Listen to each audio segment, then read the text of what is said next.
regular 699, the regular number. I ain't even got your 216 number in my phone no more. That's the 21. That's the number. That 678 number don't work. What's up, y'all? Come on in. We live, Greg, but we can keep going. You see, I got the ticker going. I wish I could make it bigger. Okay. Is ASAP Rocky gonna be innocent or guilty or what? Y'all, we on here. AG, we can keep talking. AG, what was we saying? Yeah, you gotta call the 216 number, Greg. Man. Yeah, that other number, it finally just died. Like all the way. I still got the phone, but I gotta order it and I'm out to, all type of stuff. Right. Shana, what's up? Hey, look, y'all, I'm gonna let all the rest of the gang get in here before I tell y'all about the song. But we gotta talk about this ASAP stuff. And y'all know Greg was getting us in trouble with YouTube with all that cussing he was doing, so we gonna chill. That's funny. YouTube said Greg was cussing too much. I said, I got him, man. I take care of him. Bro. That's what it was, though, Greg. You was calling the wrong number. Like the live. Thank you, Lauren. Like the live. Hey, True. True in the building. Y'all see we got a little ticker at the bottom? I wish it was a little bigger, but F it. What's up, Ayana? We got Ayana came in hot. What's up, Ayana? That's the lunchtime crowd. We get it in on lunchtime, Greg. Absolutely. The lunch crew is the best to talk about, bro. I even got a lot of my Spotify listeners coming to the live show. They said they love the live show. They like the live show better than the regular show. You see the ticker, Felix? See, this is all the stuff I was working on. When I get a day off, I get to work and learn stuff. Hey, y'all, Amy. Hey, y'all, let me put this up here. Hey, Ayana. Everybody shout out to Amy. She figured out how to like the live and share it, y'all. So let's give Amy some credit. Amy doing big things now. And cut the music. We can't stop the music, but we had to stop the music.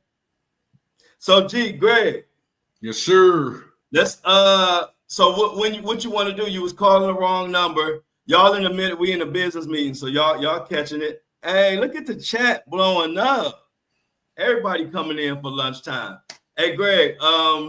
So that's all it was. But see, that's why it'd be easier if I just let it work through you. I mean, we'll figure the phone thing out, but I already know what dude doing, and I can just tell you what we want to do and what the budget is. But that's all that happened. I was waiting on you to call me, and it was Sunday. Man, I was calling the number that I text you from. I just hit that number, so that number ain't no longer the number. No, it's still my number, but that phone died. See, y'all, Greg just think that Greg just think when you just text back like back in the 1990s, it just automatically go to the same phone number. But now we got iClouds, and so you could be texting one number, but that don't mean you calling that number. Man, that's crazy, bro. So y'all, we had some big business going on yesterday. I ain't hear from Greg. He ain't hear from me. And him and the other guy was calling me and texting me, and no answer. But they was calling and texting the wrong phone. That's that's the Flow Show, no filter. We every now and then we try to keep it tight, but every now and then, we F up. I'm thinking you didn't talk. I'm thinking everything is done. I'm like, okay, because I did a group chat. I even put oh sure. Hey, Greg, group chat at a bad phone. I'm talking to the we chatted the wrong everything, bro. Because I'm just sitting in the text. I'm how we normally correspond. That's how I was corresponding. You know what I'm saying? Right. So I. So what I'm gonna do makes is, sense.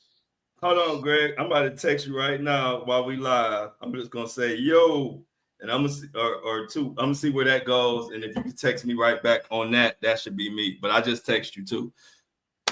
So Right, we had that out the way, y'all. We had a little misunderstanding. We missing 4 likes, y'all. We missing 4 likes. Somebody like the live so we can get started. Like the live, share the live. Me and Greg had a little miscommunication over the weekend, but it's all Apple's fault with these raggedy phones. And the phone, ain't nothing wrong with the phone when you look at it, but it won't stay charged. And it won't even charge up. So I don't know. Luckily, I got like 4 phones, but I'm in the game. Bro.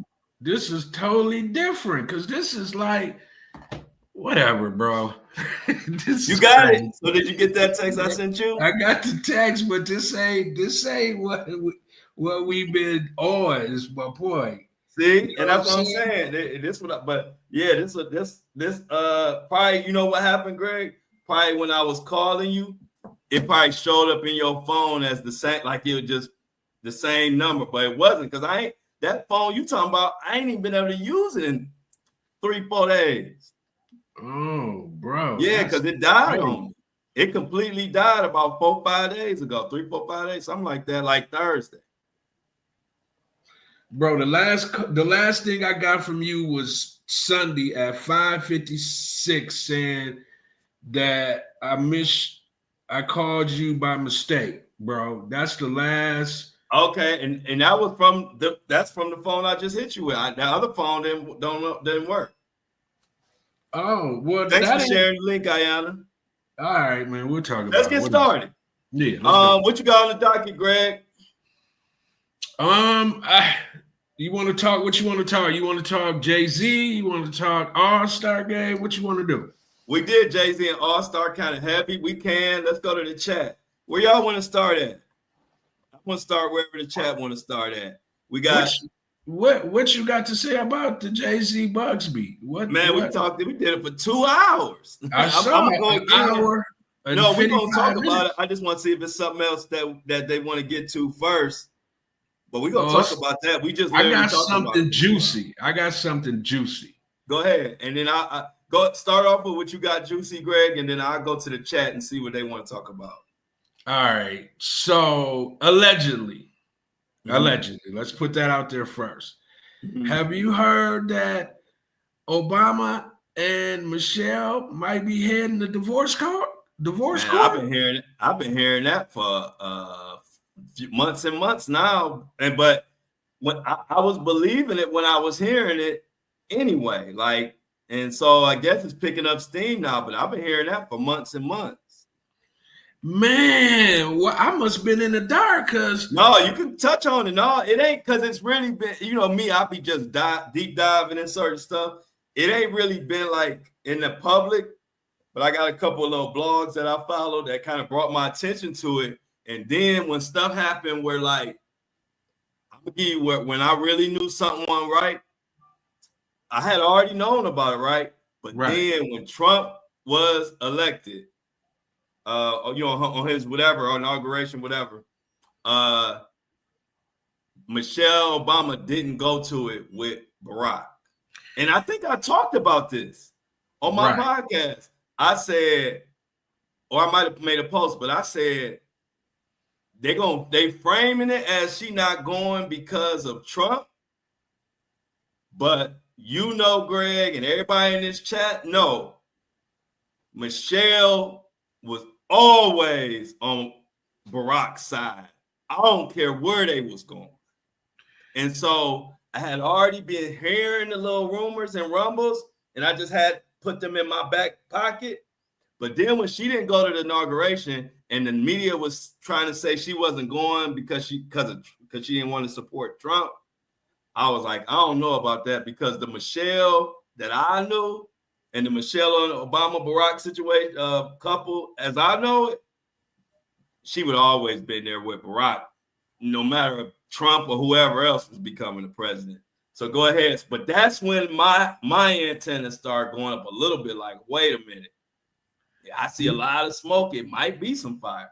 You know, when my antenna went up, I almost bought into the the Michelle not going to Trump's inauguration. But you know what threw me for a loop is when she didn't go to Jimmy Carter's funeral. That one threw me for a loop. Yeah. I remember that too. Yeah, that one threw me for a loop. And then they're saying, I see it in the chat too. This is because I went into a rabbit hole a little bit on it, right? Because I'm like, right, what these? I mean, anything's possible, but I'm thinking these two gonna ride off into and it's. I mean, you know, like I said, allegedly, because it might not be true, but like you said, if there's some smoke, if there's fire, if there's a smoke, there's probably a little fire. But man, they're saying Barack and Jennifer Aniston. And then I went on the pages, man. I went on Barack's page, Michelle's page, and it ain't too many photos of them like over the past like 6 months to a year together. I'm like, this ain't making a lot of sense right here. Something must be wrong. You know what I'm saying? I agree with you, Greg. I like I said, I just, you know, until I get some like hardcore evidence on that type of news, I really don't run with it. But I saw this. I've been on to this Barack and Michelle. I've been paying attention to this for maybe about 4 months now. It's been a while. But it didn't kick up steam in my mind until she didn't go to the inauguration. And then, like you said, also the Jimmy Carter thing. And then there was other examples around that same time where we saw them separate in situations that we never saw them separated before. And then, so then when all that comes into play, now I'm looking at the pictures and then now the body language don't look right. You know, shoot, this ain't nothing. Hey, look, if Barack and Michelle end up getting it's life. A divorce or whatever, it won't be the first couple to ever get a divorce in the world. So it ain't like, you know, anybody putting them down. But what I'm saying is everybody done been through breakups, divorce, and this and that. And you can read body language in them pictures where you be like, where it's like something ain't right. And so I don't know if y'all saw that most recent picture with Michelle and him at where were they at, a Valentine's Day or something. And if that was me and my woman, I would be like, she ain't really happy right now. That's just my thought. I don't like the body language. And to be honest with you, low key, I don't know any other presidents. I mean, I'm thinking right here, right now, that have had a divorce. I don't know unless it was like back in the day, but most presidents have never divorced, you know, their spouse. I can't recall anyone ever doing that. So it would almost be like the first. You know what I'm saying? Unless it was some, you know, it may have happened in the past. I've never heard of it happening. So that's kind of what how did they get to the point where, you know, divorce? Now, low key, bro, I have had a long lasting crush on Jennifer Aniston, bro. So, you know what I'm saying? She always been like that one that I've always had a crush on, and I never understood why. I mean, you know, she's cute, but she ain't just like drop dead gorgeous or anything. It's something about her though that has always had me kind of curious. You know, like, man, Jennifer Aniston. But the thing about Jennifer Aniston, she ain't been able to really keep a man. Every man she done had. I was waiting for you to get to that part. Where's Greg going with this? She ain't never held on to a man, bro. Like some female come in and swoop her dude up every single time. Brad Pitt, the singer, you know, she can't hold a man down for whatever reason, to the point where, you know, it's common knowledge. People talk about it all the time. So, you know, Barack, you know, I don't know, man. I don't know. You know. Yeah, it's tough, but like I said, one thing about it, I have been hearing it, and now it's starting to look believable. I can say that. I was skeptical at first, but then I'm like, wait a minute. Yes, it's you know, because worst case scenario, if it wasn't true, they would have kiboshed that in a big way. You know, that's their marriage, their kids. You know, got to run around seeing that all over the blogs, all over the internet. It's not like Barack and Michelle to just let the smoke continue to simmer. You know what I'm saying? Yeah. Some got to be wrong, bro. I don't know what, but I'm believing some ain't right. Yeah, man. Yeah, I see some smoke for sure. It don't seem. Hey, look, I can tell you this, Greg. It ain't the Barack and Michelle relationship that I'm accustomed to seeing. That's my point. I know that for sure. That's my point. I can stand 11 toes on that. Yeah, that's my point right there, bro. That's what I mean. Somebody would have stepped up to old Barack and Michelle and would have been like, stop it. You know what I'm saying? That's not happening. I don't know where y'all got that from. And they're unless they're just like, you know, we don't care what nobody say. We together, y'all will see it, you know, and believe it when y'all see it and believe it. But we ain't divorcing, you know. They not saying nothing. Yeah. Hey, look, and FYI for the chat, I definitely know how to say Barack. I'm just from Cleveland and we run words. So you just y'all got to deal with that. But if anybody walking this earth don't know his name, Barack Obama, then they need to get help. What happened? No, I had said I was talking real fast, and I think they think I said Barry or something. I don't know, but I was like, no, I know how to say Barack. And the funny thing is, Greg, do you know that when Barack announced that he was going to be president, you know, nobody knew who he was, right? And and one of his things he did in Georgia, I actually went to it, and I got a T-shirt with his picture on it and stuff. But it was only like, man, it was about 50, maybe 20 of us there when Barack Obama was announced that he was running for president. It was like 20 people there that he was preaching to, and I was one of them. I didn't believe it. Hey, look, when I had a big, you know how Atlanta do everything, they overdo everything. I had a picture with Obama head from the top of my neck all the way down to my belly. Like, that's how big his head was on the picture. And everybody used to be like, who the hell is that? And I was like, this the dude running for president. People was like, man, they ain't about to let no black man be president. I remember everybody was taking a dump on me. And then, who would have knew?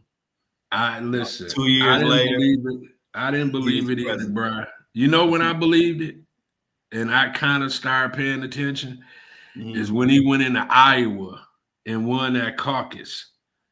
When he won that Iowa caucus, I was like, "Oh, it's up." You know? Yeah, we might have something here. You know what I'm saying? So yeah, man. Nobody knew about no Barack, man. And then that Democratic, I think it was their conference or something. He had the one speech that was kind of like his coming out party. He made a speech that everybody was like, "Oh, okay," you know, he might be the one. You know what I'm saying? But look, yeah, for real. But hey, Greg, I know y'all want to get to it. We gotta get to this for Greg because he missed the early show. Your boy Busby in trouble, man. Man, the thing about Bugsby, I don't know if Bugsby's playing the long game. That's what I'm thinking. But listen, go ahead. No, I get it. He messing around with a billionaire, so it ain't like it's easy breezy. But why you think he might be in trouble? Well, I'm just saying he went hard, and it was like basically a slam dunk dismissal. He went hard. It didn't even make it to trial, and then he said that he didn't vet it. He said he got it from another lawyer. So that looked bad, especially when it leads to being dismissed.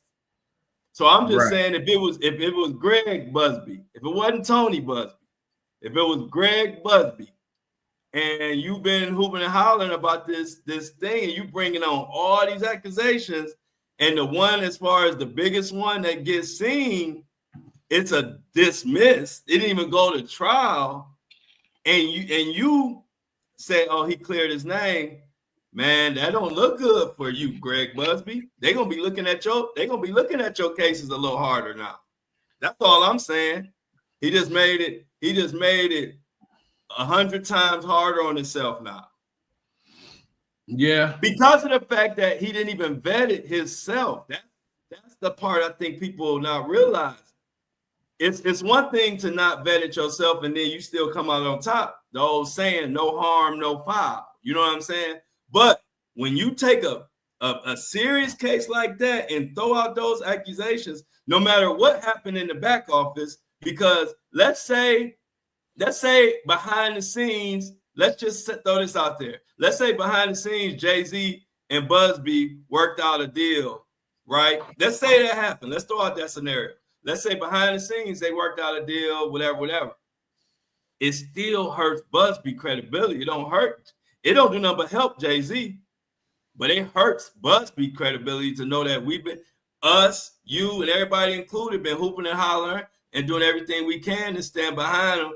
And then a case of this nature too. This is nasty. So a case of this nature just gets dismissed and no money and no nothing. Now that's just be, I look at it as if it was me or you. If I do that, people gonna look at my stuff different going forward. It's just like anything else. Hey, look, he was Teflon. He ain't Teflon no more. That's all I'm saying. Go ahead. Yeah, I get it. I mean, attorneys, they don't, they can't win every case, right? And I understand he had to bow out, and I'm pretty sure he made that decision, based on a lot of different, things, right? So I just think in this world with these individuals that we're talking about, yeah, he might have lost the fight, but I just think it's a bigger war going on behind the scenes that we don't really know about. And right, if he does go after Jay-Z for whatever in the future, it's going to be a little bit more difficult for him to have credibility because of this.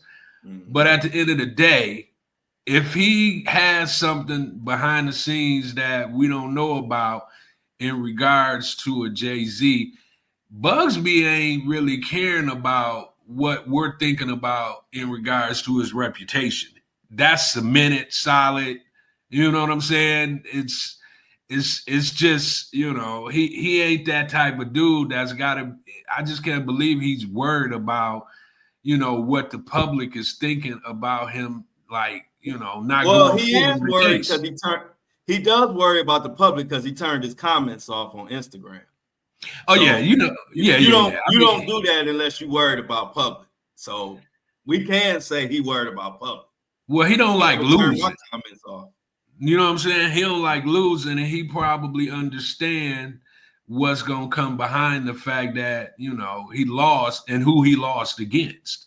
You know what I'm saying? Right. No, and like you say, the war is ongoing. Right. I don't know who's gonna win the war. I ain't saying that. My statement, I'm gonna say it again, is he made things 10 times harder going forward. I don't think it's no disputing that. Right. That's all I'm saying. No, he got some hoops. He got some. He got some. Just like if it was Jay-Z, if the shoes on the other foot, and Jay-Z came out that he was lying or whatever, and in case the judge slammed the gavel on, I would say the same thing. Hey, your role your role is rough now, Jay-Z. You know what I'm saying? I wouldn't say, well, Jay-Z been known to come back. Yeah, that's true. But as of right now, as we sit right here on this Lunch Crew Live, one person is looking better than they were before this weekend, and one person is looking worse than they were before this weekend. Now, how they react, how they come back to that, I don't even know. But I just know that now, when a Jay-Z victim come and try to say something about Jay-Z, it's going to be a lot of side eyes. And I ain't saying that's right. I'm just saying that's what I hate about doing this. I hate that, whether it's dismissed, whether somebody lying, I'm not there. I can't say why or what. So I'm just saying, fact remains, whether it's dismissed or whether somebody lying or whatever, I know how hard that makes the next person's journey. Because now, when somebody come out talking about Jay-Z did this or did that, do you know what type of mountain they got to climb now? That's all I'm saying. Like, it's about to be hard to get people to listen unless you got to have. I'm talking about Jay-Z. I ain't talking about Diddy. I'm talking about Jay-Z. You're going to have some hardcore evidence. That's all I'm saying. You know what I mean? Like, you're going to have some hardcore evidence to get that thing through this time. Whereas before, most people, besides that pocket of people that don't want to believe any victim, but now that next person come, people are going to be like, until they see the proof. So we'll see. I just hate that, man. Because watch when the next one comes. Because they're going to come. That don't mean it ain't going to be more victims. Just watch how that road is now. So my thinking though is, I think Bugsby, like I said, I think he playing the long game. And although Jay-Z, the case is done, he still put a mark on his armor, right? 20 million had to be spent. I think that's what they said it was, 20 million. He lost 20 million. He lost all contracts and stuff. Right, yeah. Contracts. People kind of starting to look at although Bugsby's, jacket is sullied a little bit, he made sure that Jay-Z's was sullied too, right? Mm-hmm. So now in the future, Jay-Z, he might not be the one to be messed with, right? Because he does have so much money and he does have so many relationships with the ones who can make it ugly for you. You know what I'm saying? Jay-Z's in a lot of them back rooms that Diddy wasn't ever in, in those type of rooms. Jay-Z has always kind of had his, 1 foot in, 1 foot out, and he's always seemed to make the better relationships, out in the world more so than, our boy, the Diller, So Jay-Z may be done. It might be a wrap. It might be over. He might go down as the Teflon, but he still got that jacket, blemished a little bit, because anytime somebody says you didn't rape somebody. Oh, yeah. You got to be careful with your word. I told y'all, didn't I tell you, they called me about Greg's language. You the trigger words, you can't say those. Oh, you can't say the trigger words. Got it. But anyway, R word, all them kind of words. But anyway, go ahead, Greg. I know it's hard. We getting used to it. Right. So the thing is, and let me be clear, I'm not saying it's over with. I'm just saying where we stand right now. You know what I'm saying? I don't put nothing past anybody because Tony Busby didn't get to where he is by laying down. You know what I'm saying? Neither did Jay-Z. So this reminds me of like either a baseball or a basketball championship series. You know what I'm saying? We might be at like 2-1 right now. You know what I mean? For real. We might be, Jay-Z might be up 2-1 on Busby right now, heading back to his home floor. And so now all we can do is play the waiting game to see what's the next play. You know? Yeah, because it's a whole case that's ahead of us, and we don't know what might come from that case. Yeah, we don't know nothing. Yeah, I don't know. Like I said, one thing I can't say what's gonna happen next. All I can say is what's happening now and what I saw. But as far as what's happening next, I don't know. But I know one thing. I just know human nature, and I know Busby got an ego, so I'm sure he is putting together another tightening his ship up, I guess I could say. And whatever he do come with next, I think he's gonna make sure it's ironclad. Yeah, he don't like losing. Mm-mm.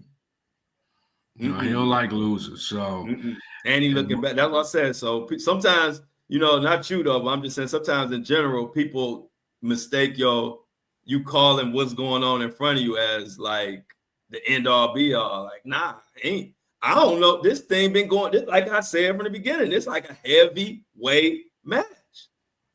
I love it. It is. Like you think Busby got it all under control, then here come Jay-Z. Then you think Jay-Z got it all under control, then here come Busby. We've been there already. This thing been a seesaw. But the one person who ain't had a seesaw effect is Diddy. It just been all lights out for Diddy now. And I seen Jay-Z's response, right? Mm-hmm. And I don't really see the chest as poked out as the first response. I see this one being a little bit more carefully calculated, because I think they know who they dealing with on the other end as well. So, it's yeah, like when you see two bears fight. Right. No matter who wins, the winner gonna be messed up. Whoever lose, but the winner ain't coming out looking like roses. I sit back and I went down too many animal fight rabbit holes on YouTube. And when them bears fight, bruh, the person who wins be having both his shoulder blades hanging off. Right. You wonder how he's still alive. And you know what? The thing I like about Jay-Z, though, is he be making. Have you heard about his new, move that he's making?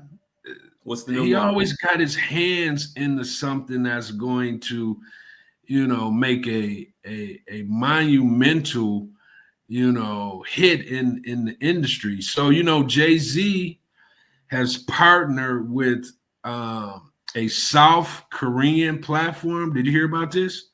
Yeah, I heard about that, and then I saw somebody retweet and say something to it. Yeah, but I didn't get into it. What's going on? So he's partnering with a South Korean platform to allow fans to invest in music royalties. So Jay-Z and Roc Nation has teamed up with a South Korean music fintech platform, allowing fans the opportunity to earn money from the songs they stream. Okay. That's a game changer, bro. Yeah. You know what I'm saying? So just like he did, what's the music platform that he started? It's kind of like that that type of Tidal. deal. Yeah, Tidal. It's similar to that, but the royalties that you get from your music is going to allow your everyday streamer to potentially, make money. Okay. So that's smart. Yeah, that's man. Smart. I have to admit, that's smart. Right. That's what I'm saying, man. That's the difference between a Jay-Z and a Diddy. Not to say that Diddy wasn't, Diddy did what he did to make the kind of money that he made, but it wasn't anything innovative. You know what I'm saying? It was basic stuff, liquor, and music, but not even really music to a certain degree, right? He never did close. That was hit and miss. Sean John was here for a second and then it was gone. But all of them kind of did that, even Jay-Z. But when it comes to like keeping up with, where things is going in the world, Jay-Z seems like the only one who kind of does that. You know what I'm saying? Yeah. Yeah. That's a good point. Hey, that's a real good point. Hey, Greg. What's look how all our viewers and our lunch crew getting with it. Amy says, "Oh, he wants to play with my." See, look at Amy censoring her stuff. Then he fall on. Dang, way to go, Amy! They got us all censored on this YouTube crap. Right. Look, even Amy censoring her comments. I appreciate that. We got it. It's kind of like how we do in the fraternity. Like, we got it. We don't say we eliminate the C's and use K's. Okay, right. The Laker, because your name was Magic. With the Lakers fan, right? And they use, instead of a C, they use the K, right? Right. Yeah, so we got a talking code, y'all. But the thing is, what I like is we can talk about whatever we want to talk about. We just got to be careful with some of the words. So that's all. But like you said, Greg, we got to have our own little language. But to be honest, that is what made me popular, was because I had to use all those code words and phrases and nicknames on TikTok, and that's where all my most famous stuff came from. Like, I say I don't like it because you couldn't even really swear on TikTok, so I just had to say I don't like it emphatically, right? And I made that a thing. And then you can't really talk about people, so I would just say Mohawk Diddy, or you can't say certain words, so instead of a deal, I say a deal Diddy instead of the toy. So I ain't mad. I don't mind talking in code. It kind of make everything fun anyway. Because like I said, I don't think if I didn't have to talk in code on TikTok, y'all might not even know me. Because all them nicknames and wrong words I twisted up on purpose, that kind of like made me popular. So at the end of the day, it is. Look at We Them Boys. Would you say what? I said, look at We Them Boys. Hey, look at We Them Boys. I like We Them Boys because he be working so much that he can't be with us all the time. But when he come through, he come through. Everybody say what's up to We Them Boys. We Them Boys gonna come through when he gets some time. I appreciate you. But yeah, so y'all, we got talking a little cold, but it's all good. We know what we saying. Right. So, hey man, I just had a conversation over the weekend about a couple trips, right? And it's become a little, because man, I don't, they trying to book tickets and this and that, and I'm holding it up because, bro, I am so scared to fly now, bro. I was the type who had to take medication before I got on the plane.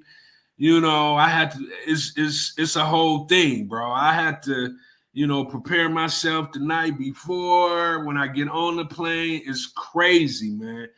So now everybody kind of mad at me because I won't pull the trigger on these plane tickets, man. I'm terrified, bro.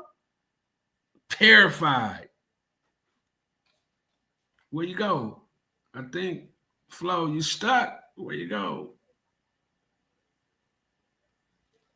Hold on, y'all. Let me bring them back to the stage. Yeah, I think you froze, Lauren. You're gonna have to come down and come back up. There you go. Can you hear us? Yeah, it's just the Wi-Fi. Right. I was just talking about these. You was holding it down though. Yeah. I was talking about everybody mad at me in the household because I can't make a decision on these plane tickets, bro. Because I'm terrified of flying. I was already terrified, like I was telling the chat. Man, I had to get medicine. I had to prepare myself the night before I get on the plane. It's a mess, bro. Telling you, it's a mess. And now they like, well, it's a million planes, flying around every day, all day. I'm like, but yeah, I get it, but who's to say it might that one particular day could be right? Because it only take that one. Yeah, and you can't do nothing about it. So you seen the plane crash in Toronto, right? Yeah, we talked about that on the earlier show. That's how y'all know. Y'all know Greg is a true family member because he talked about everything we talked about on the show like he was on the show. We talked about that in great lengths and said basically what you said because I've been talking about be careful on these planes since since November, December on the podcast. Right. Remember? Right. I was like, y'all, if you don't have to, stay off a plane. I said that in December. So now we are headed to March. And I said this today, Greg, on the show. In the morning crew, y'all remember. I got a friend. She is, I've been knowing her since we were kids. She's been a airline flight attendant for, man, I would say 15 to 20 years, bro, at least. Right. And she was one of them ones, when that's your job, she don't think twice about flying. Like she never cared, never. I don't care what other scares we had. I used to talk to her. She'd always be like, man, I fly so much. I don't even think about none of that stuff, right? Man, why this yesterday? She posted for the first time, y'all, I'm scared to fly. Oh no, see that. And she ain't never said that. And I ain't gonna put her out there, but she fly for one of the big dogs. See. And she ain't never said this. Even let's say 10 years ago, or different times we might have had little scares. I'll be talking to her like, that don't bother you. She'd be like, no, like never an ounce of fear. And yesterday she just posted, I'm scared to fly for the first time, y'all. I said, dang. You know what, bro? And let me just pose this to the chat and to you. Go ahead. So, when I was younger, not to say I'm old or anything, chat, but when I was younger, I did not, it's almost like the fear of flying snuck up on me. Like I didn't have no fear of flying back in the day when, because I used to fly back and forth from school to home, no fear.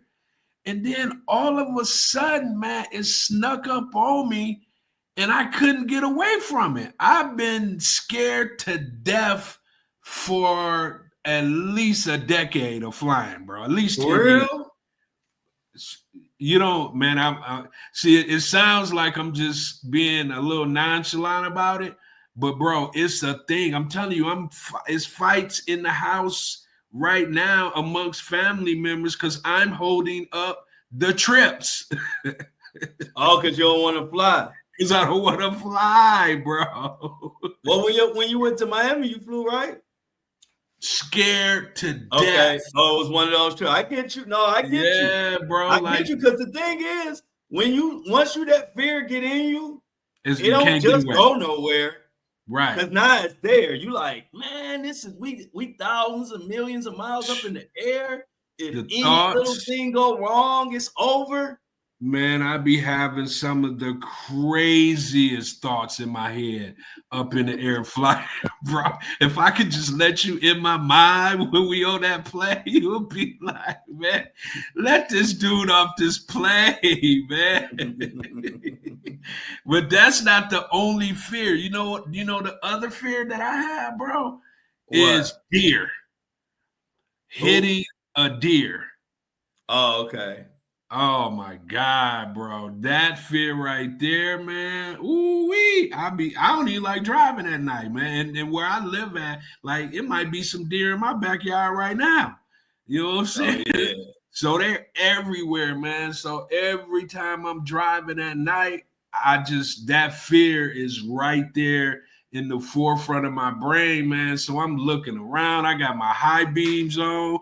I don't even need to be driving at night for real, man. To be honest with you, because I'm so scared that a deer is gonna jump out and it's gonna be lights out. You know what I'm saying?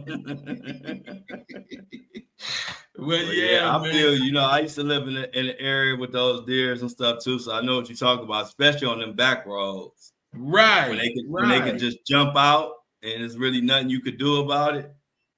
But I know we was talking about the plane crash, bro. But did you see it? How it happened, man? Yeah. They landed regular, and then next thing you know, the plane is upside. Can you imagine? All I'll be thinking is, I'm glad we're on the ground and let somebody done put a missile in us or something, flipped us over.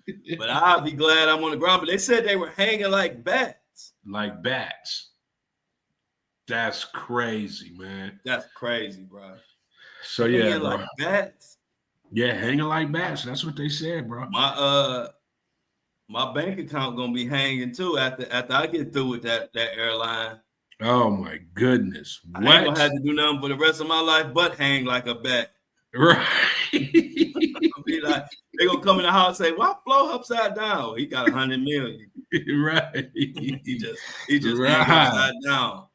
Man, so how many passengers? With y'all just hanging like a bat. How many passengers was it? That's crazy, bro. How many passengers was it? 80? I didn't get the exact amount of passengers, but it didn't look like a tiny plane, did it? No, it looked pretty decent sized plane. Decent size, yeah. I don't know. Anybody see in the chat? Anybody know how many? Oh man, Shauna just brought up that turbulence. I had to go back to that real quick. Yeah. Oh, hey, look, the right amount of turbulence will make anybody look crazy on the plane. You ever had so much turbulence you start looking at strangers for comfort? Bro, I didn't have so much turbulence where I had tears. I had tears, bro. Tears. When I came back from Jamaica to Atlanta, that flight from Jamaica to Atlanta, it was so much turbulence, bro. I thought it was over. I literally had tears in my eyes, man. I believe it. It can get like that. Yeah, man. Speaking of crying, like, how we gonna stay in the air with all this turbulence? Yeah, man. Like, can somebody in the chat or can you tell me what is turbulence? What is it? Just somebody, just tell me what it is, bro. Something that's scared. I don't know. Take out of Greg. Hey, look, Shauna do like me. She said she looked to see if the flight attendants are panicking.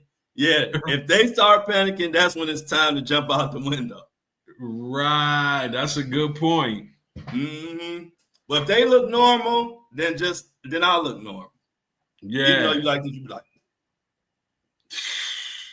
Then you start looking around. Do you feel this? You feel what I feel? Why am I the only one looking crazy? You don't want to look at me. You don't want to look at me. You want to scare somebody. You gonna be trying to grab the mask. You look at me because there you go, Greg. Mini Me got you together on the turbulence. Turbulence is a weather phenomenon that occurs when an aircraft encounters disturbed air, causing bumps and shakes and tears from Greg. Wow. Never knew that, bro. That's crazy. So it's disturbed air. Wow. Go around the disturbed air. Yeah, like I thought it was the clouds or something. So it's that's what you would air. You thought it was the clouds too? I'm saying that's what you would think. I did kind of notice, like, it seemed like when we be by clouds, where it's like when I see the clouds, smoke or whatever, the cloud, whatever, when I see that is normally when I see turbulence. So I kind of did think it was like tied together somehow. Well, that's kind of crazy what Shauna just said, because that's the equivalent. Like you hitting bumps on the road, it's bumps in the air. Wow. That's crazy. Well, they don't got them bumps that them craters we got in East Cleveland in the air. Because them things will take a wing off. We got some serious craters and bumps in the road in East Cleveland. That some of them, hey, look, sometimes they done pulled over and half a person car be in there. And they gotta get the jaws of life to get them out of there. Man, that's we crazy. Got terrible roads. So I seen Kanye crying again. What Kanye crying about now? Because he done sold all them shirts and won't nobody print them for him.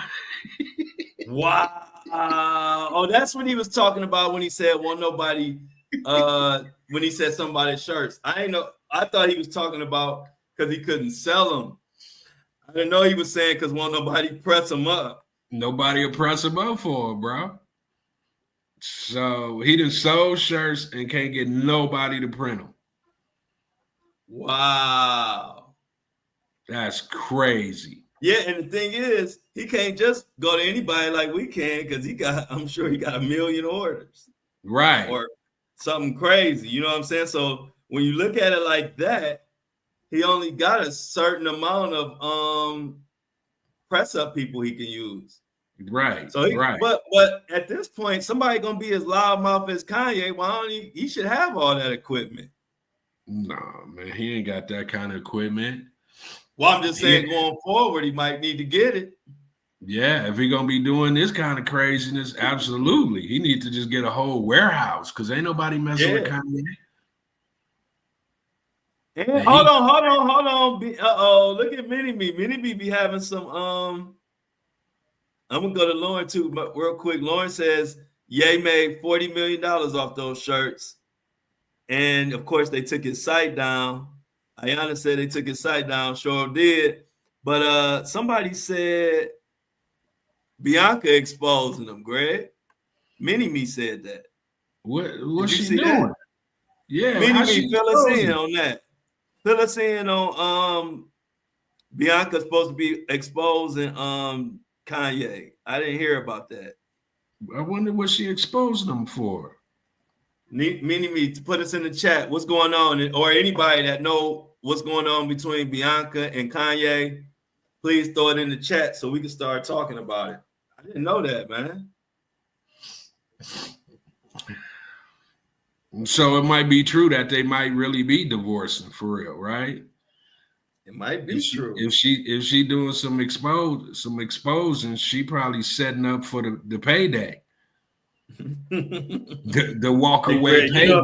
You've been reading this book before, I'm crazy. Oh yeah, I didn't had some walk away paydays. Hey, look, Greg said she's setting them up for the big Balboski. Right. Yeah. So what's going on? Anybody heard? Let's see what they said. Because I didn't hear nothing about that. Yeah, Kanye has autism. I've heard that. And somebody said Bianca helped Kanye with his autism. There was an article about that. I didn't get to read the article, but it was saying something about Bianca helped Kanye with his autism. But now people are saying that Bianca is about to expose Kanye. So I don't know. I got to see how this ends. You know what's crazy? So if that is the case, right? Mm-hmm. In the same breath, Kim doing deals with the NBA, with Skims. She just did a deal with Nike with Skims. She killing the game. Yeah, she is. I saw that. Yeah, bro. Like you look back, like man, Kanye, you had Bianca, but a billionaire Bianca. Yeah. She killing it. I ain't gonna lie. Man. She killing it. And no matter how much, hold Oh, that's another Bianca. My bad. Yeah, I ain't seeing nothing about the Bianca. Mini Me, you got to let us know about that. I don't see nothing on that. I don't know. I hope. So what's the next thing? What Kanye gonna do, Greg? What I think Kanye, what was the end result about him saying they won't press up his shirts? Man, he'll people didn't pay it. Either he gonna have to get the money back, or he gonna have to probably go over to China somewhere and go to one of he into fashion. He know where he could probably potentially get it done at. But once again, Kanye gotta be Kanyeing, crying. Yeah. He it's crazy because he create the issue and then cry about the issue afterwards. I'm like, this dude just won't stop, man. Yeah. Kanye is the definition of sometimes take his phone. Just like me. But see, the only difference between, well, a lot of stuff he say I wouldn't say, but the only difference is Kanye don't have no, maybe I shouldn't say this gene like right now. You know what I mean? You know how like he just what they used to call it diarrhea of the mouth. If it come in his head, he's saying it. And see, when you saying it to 30 million people, it's a little different than just saying it, as a regular person. He the definition of a human hurricane. He come, tear up everything, and then disappear. You know what I'm saying? Then you'll hear from him for a while, man. He's the definition of a human hurricane, for real. Somebody, I'd say he got to sell that house. I wouldn't be surprised if he got to sell that house. Hey, look, because he gonna have to do something. He got to get those orders made. Let's get back to that. Right. I've been there. Like, luckily, I ain't had that many orders, but shoot, he got to get them ordered because they're gonna be going after him if he don't get them orders out. I mean, either that or refund everybody or put how much, I think I seen 40 million off of them. If he did 40 million in t-shirts, man, he need to walk to Japan somewhere and get the Vow t-shirts made for the people that paid 40 million. I just don't understand when you gonna wear that. Like when you gonna wear that shirt? You know what I'm saying? As a regular person. Like, when you gonna do that, bro? You step outside with that shirt on, you're probably going to get beat up. Yeah. You know what I'm saying? Quickly, it's too. Not shot. Quickly.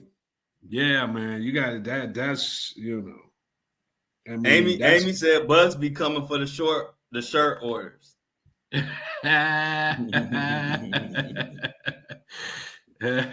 Hey, y'all know who happy about all this though, right? The Diddler. He just like keep the attention off of me. Keep the attention off of me. Diddler, this is about the most attention off of himself that Diddy has had probably since this case, since the arrest. This is the first time that he's had virtually a week or almost 2 weeks where he is like the back burner story. But he'll make it back to the forefront because they got that Enterprise letter coming out next month. And that Enterprise letter is going to get everybody back talking again.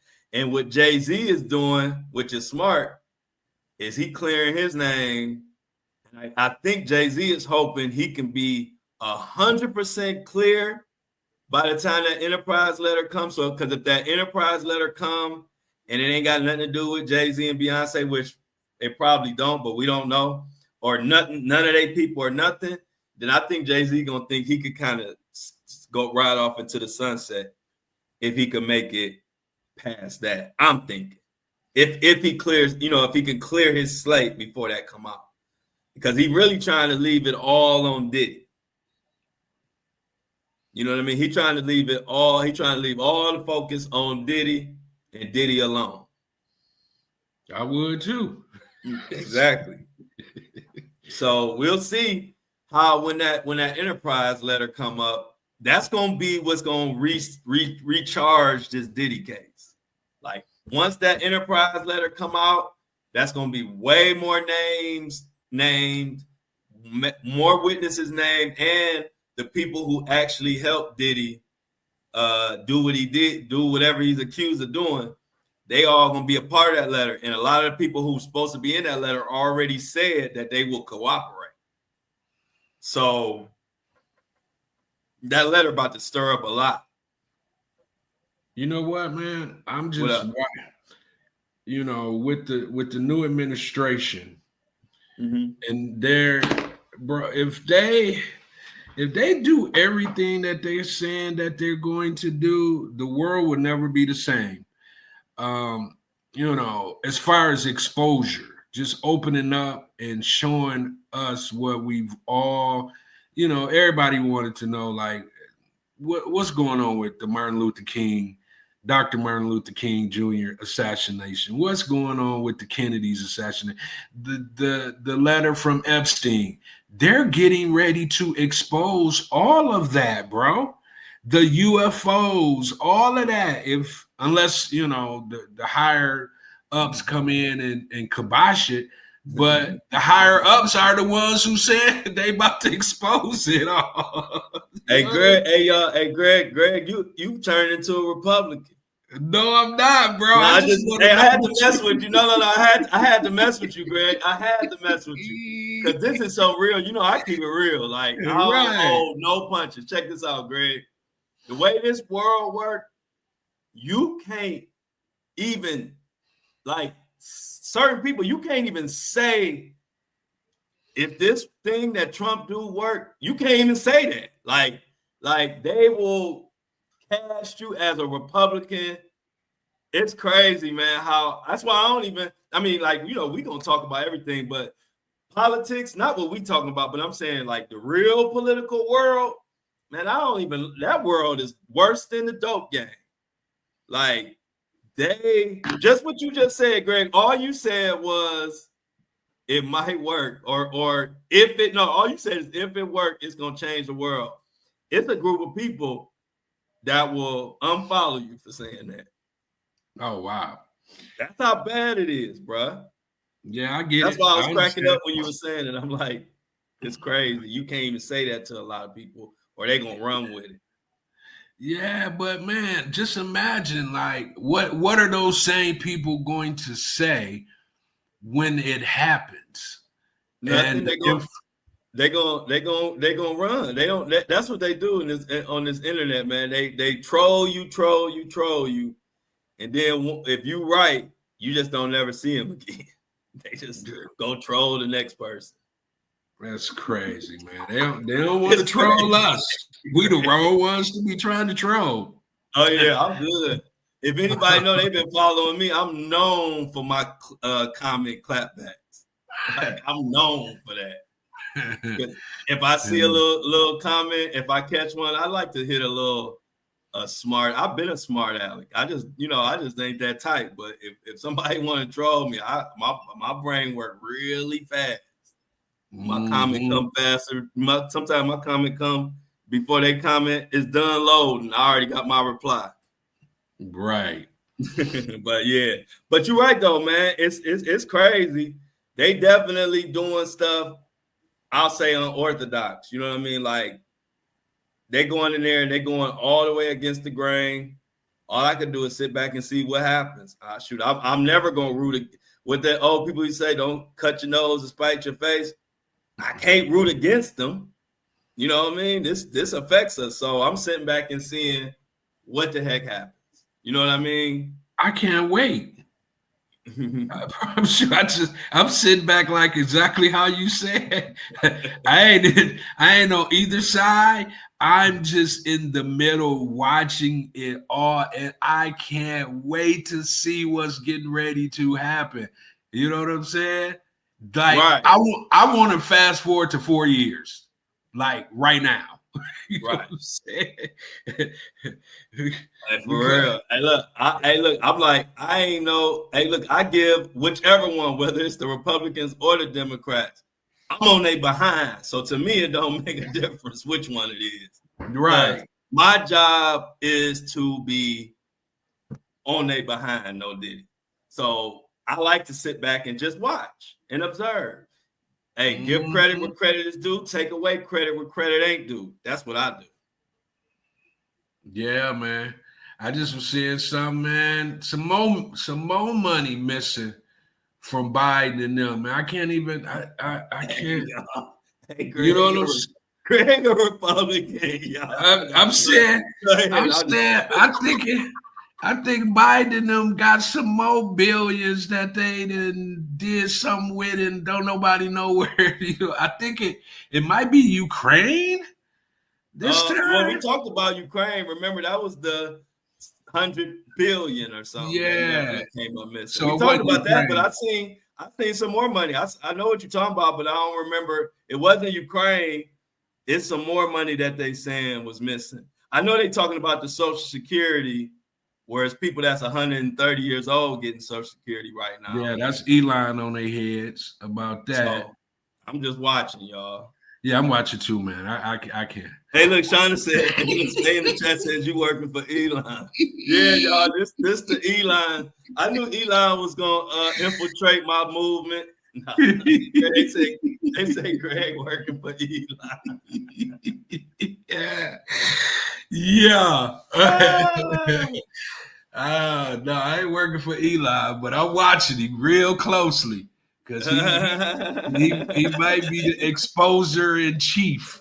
I want to see what excuse me, not what. I want to see some exposure for sure. One thing I do hear a lot of people been saying is, where is the vice president? Because we definitely see Elon more than the vice president. Well, I haven't seen the vice president at all.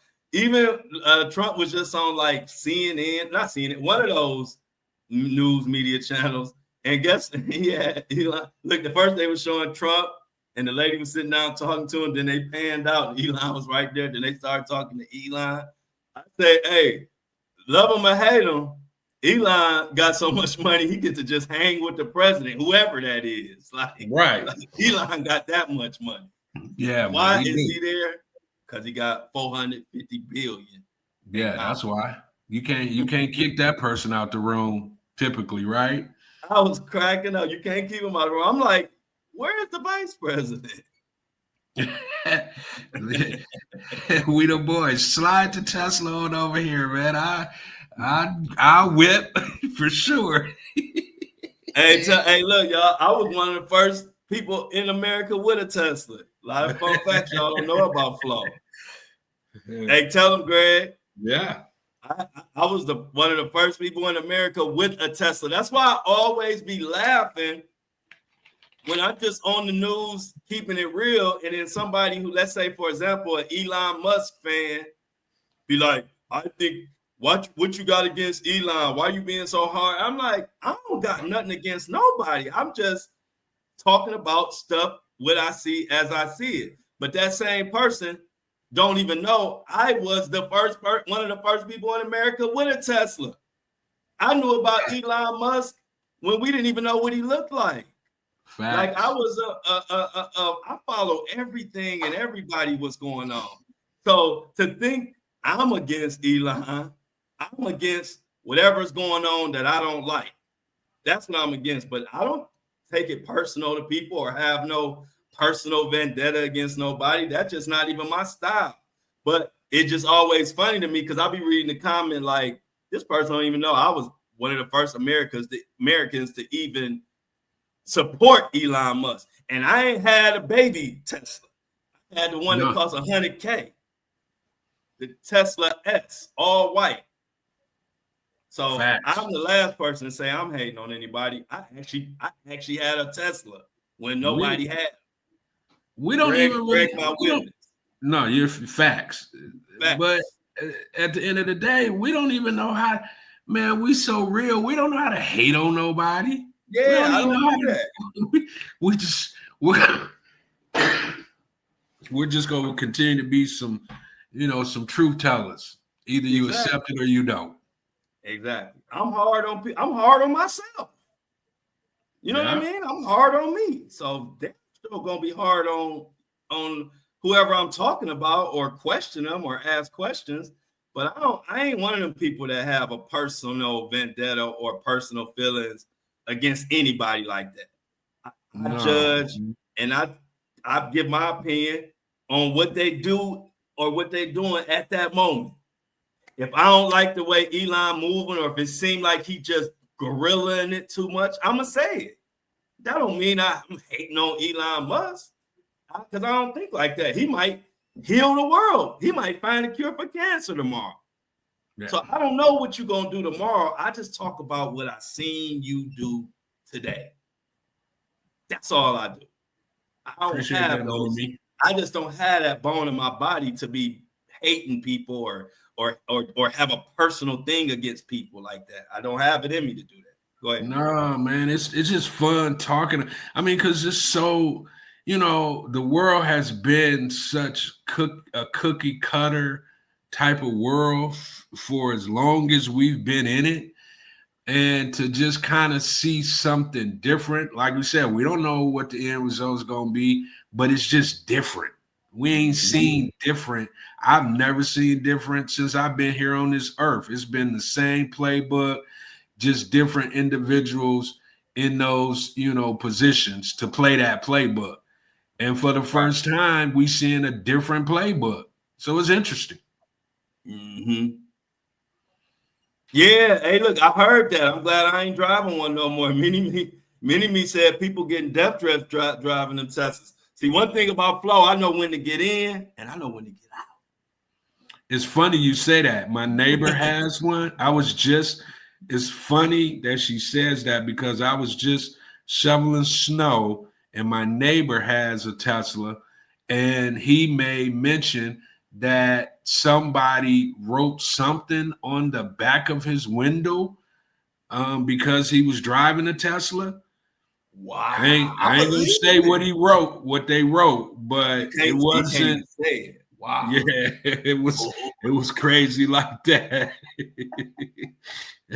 And he's Hispanic too, so they went crazy. Wow, yeah, I figured out. Like, I wouldn't drive one now just because of the climate, but I definitely had one, and I was turning heads the whole time I had it. People didn't understand. I had one driving by itself, parking it with my phone. It was like a remote control car. It was a fun car now. I ain't gonna lie.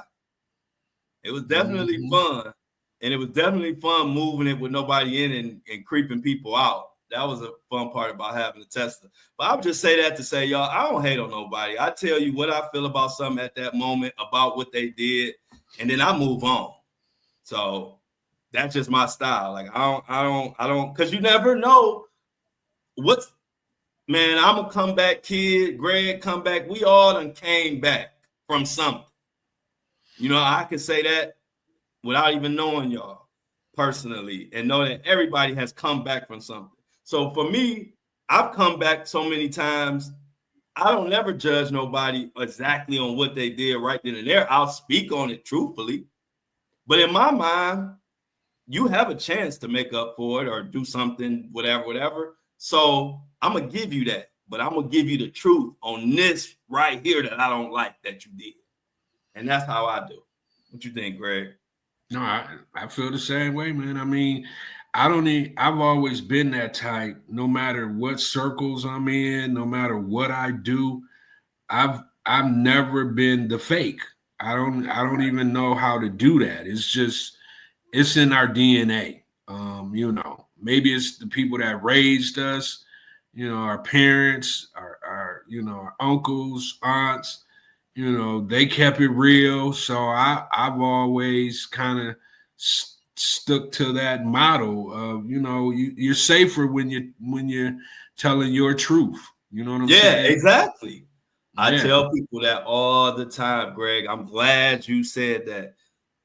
People wonder, that's what allow me to grow to where I've grown to without having to do all the smoke and mirrors and faking this and faking that.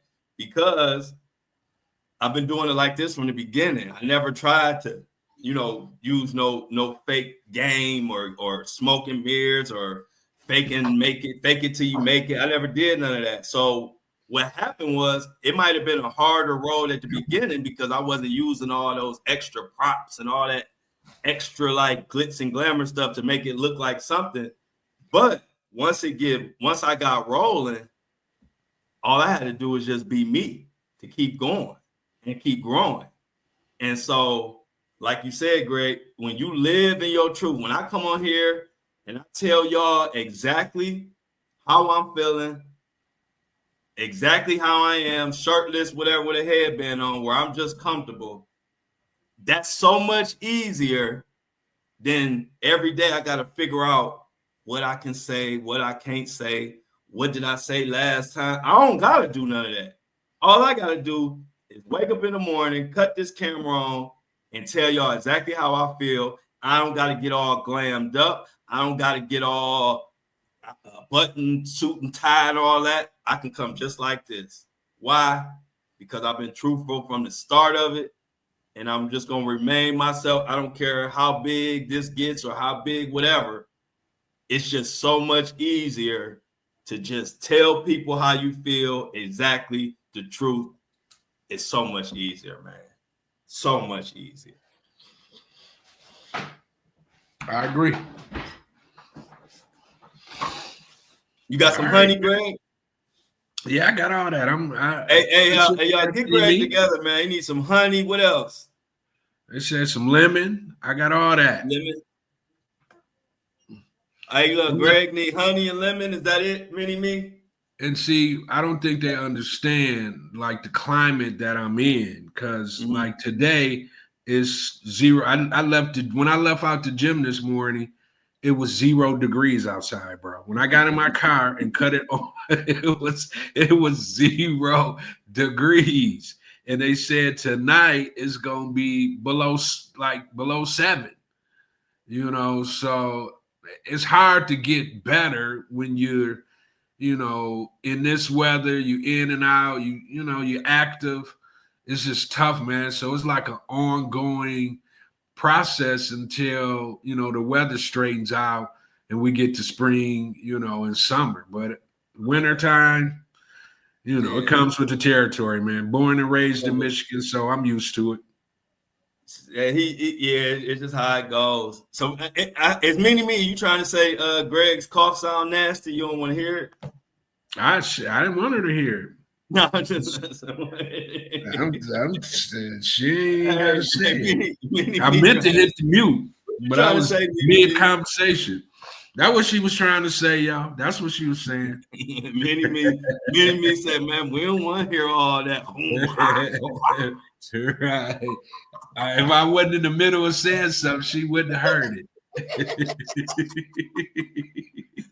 Hey, next time I don't want to hear somebody's mouth, I'm gonna tell them, man, you got some honey. Right. Go take some honey. I don't want to take some limited honey. Shut up. Yeah, that's the bottom line. Ayanna, like you said, just be you. That's the best way to be. And I'm living proof of that. Because ain't no way I'm supposed to be where I'm at if being you wasn't the way. Right. I done did it a whole nother. If somebody would have said that you was going to be in your PJs talking about news, and next thing you know, 500,000 followers, you're going to have a podcast and do this and do that. From that, starting from 0, I wouldn't believe it. But I'm living proof that just be yourself. Don't worry about yourself. Being yourself is the most valuable thing you can be because it's literally only one of you. So it's supply and demand. If it's only one in the supply, then the demand is crazy. So be you. Facts. Okay, let's talk about A$AP Rocky. Yeah, Greg, because we were supposed to dive into that. Now, Mini-Me, I like that subject. Nice, Ayanna. You've been a nice addition today to the lunchtime crew. Welcome, Ayanna. But Greg, so today I'm hearing that we supposed to possibly be getting a verdict? I mean, I would think so. I mean, they went into deliberation on Friday, so you factor in the weekend. They probably didn't have them doing much over the weekend, so all the deliberation and analyzing other evidence, all that's probably happening as we speak. So, yeah, I wouldn't put it past tomorrow. You know what I'm saying? Okay.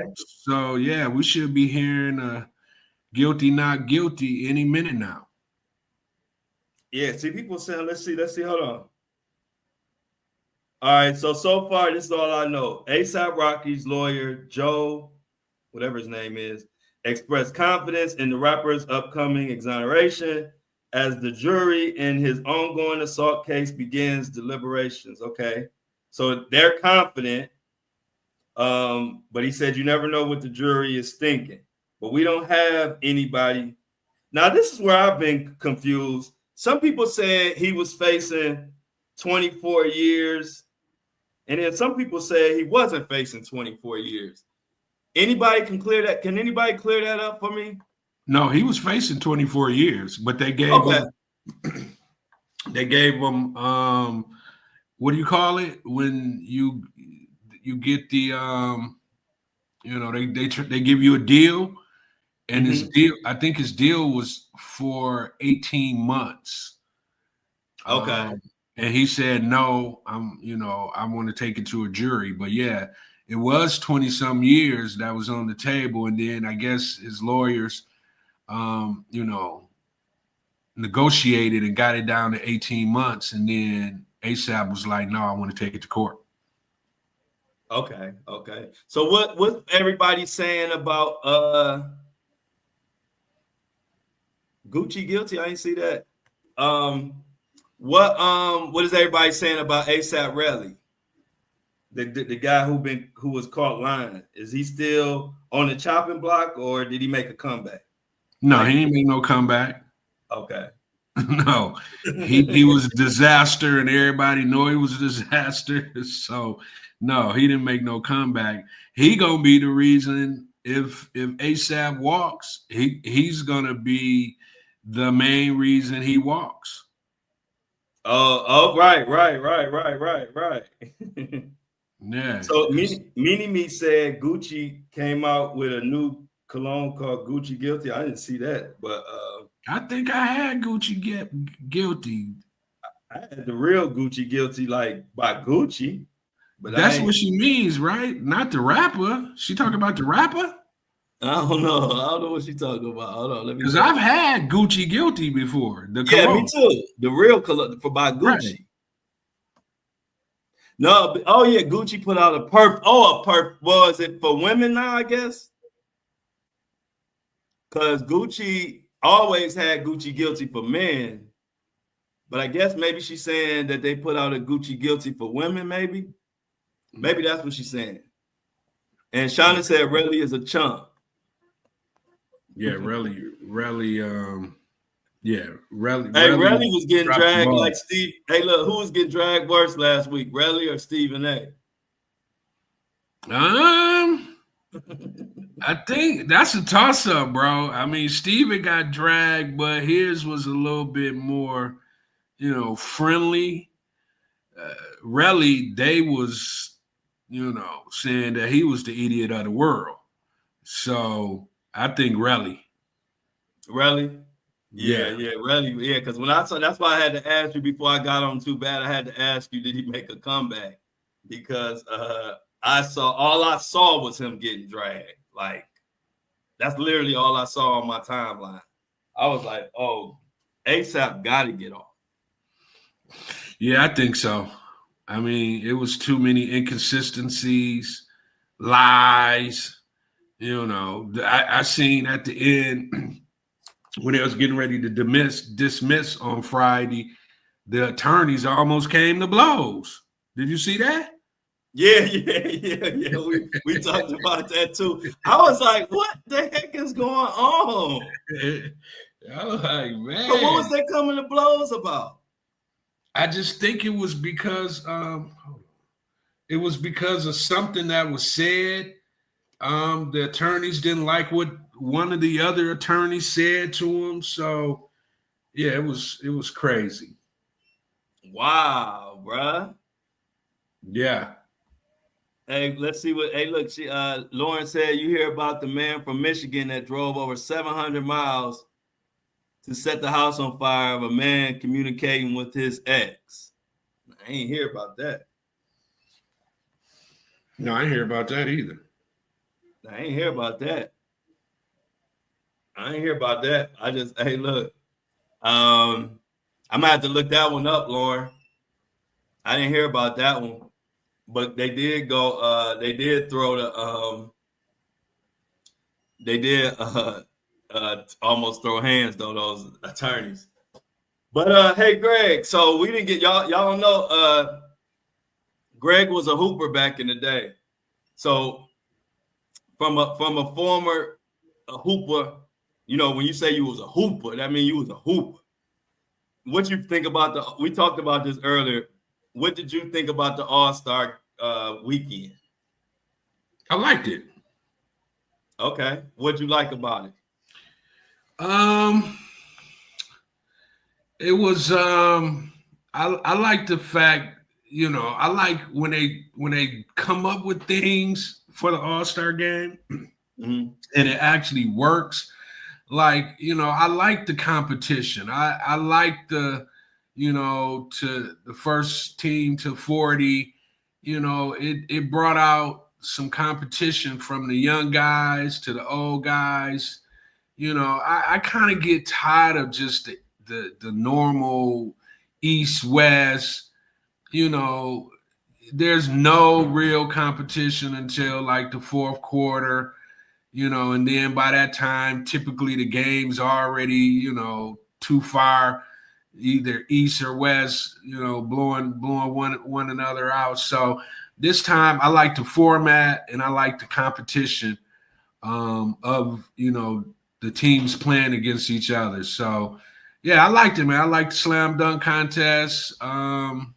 I didn't really watch the 3-point shooting contest, but I really like the winner of the slam dunk contest, man. He was off the chain. That he went crazy. But yeah, think? Overall, man, I liked it. I mean, I didn't like the move that your man pulled. You know, he always be doing that, you know, girly stuff, man. I mean, I know that's your boy from Akron and all of that, man. But I don't be liking some of the moves LeBron be pulling, man. I didn't like that, man. That last minute. So you know, I'm gonna ask you a question. This is our segment where it's called "Like It, I Don't Like It." LeBron waiting, saying that he couldn't play an hour before the game. Like it or you don't like it? You asking me or the chat? I'm asking you. No, I didn't like it. I didn't like it. I didn't like it. And why?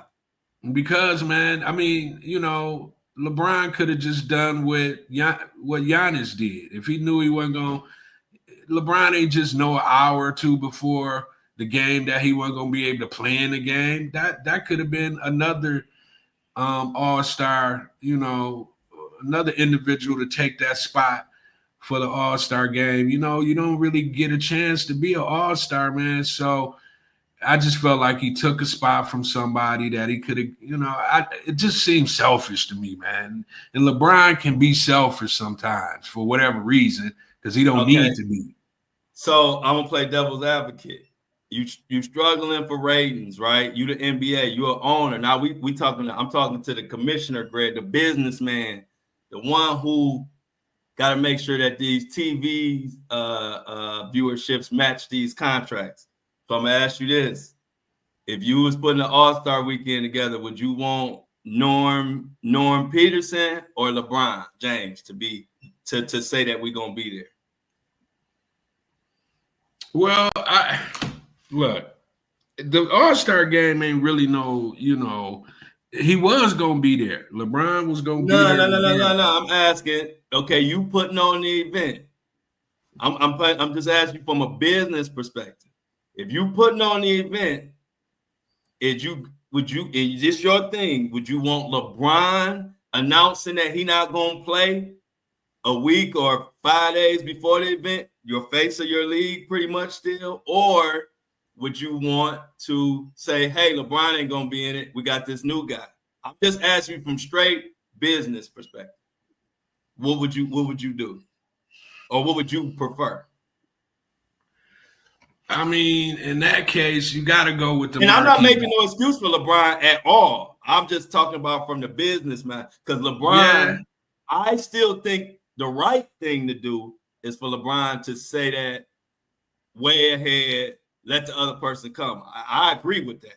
Like if it was me, that's what I would do. I'm thinking in my head, right? But what I'm just saying from the business aspect, like I can tell you probably saying they want LeBron there. So what I'm saying is, and you know, I was hard on LeBron this morning about all kind of stuff. So I don't give LeBron no pass. As a matter of fact, I said I had to apologize to Rich Paul and them on Apple, Spotify this morning from what I was saying. But I'm saying sometimes, as much as that's LeBron being the diva, everybody know that LeBron could be sometimes, but sometimes also it could be Adam Silver didn't want LeBron to say that.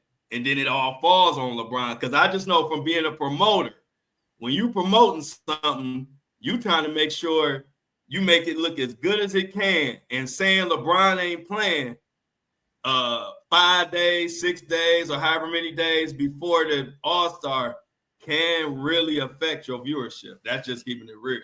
So I don't know. I'm just throwing that out there because I don't think nobody discussed that angle of just as much as LeBron was being a diva by doing that and waiting to the last minute. I could see a lot of motivation for Adam Silver to not want LeBron to say he ain't playing until the last minute. So I don't know. So I was gonna say, I just want people to understand. Sometimes it be them. Don't let Adam Silver and them hide their hand, especially when it's something that benefit them.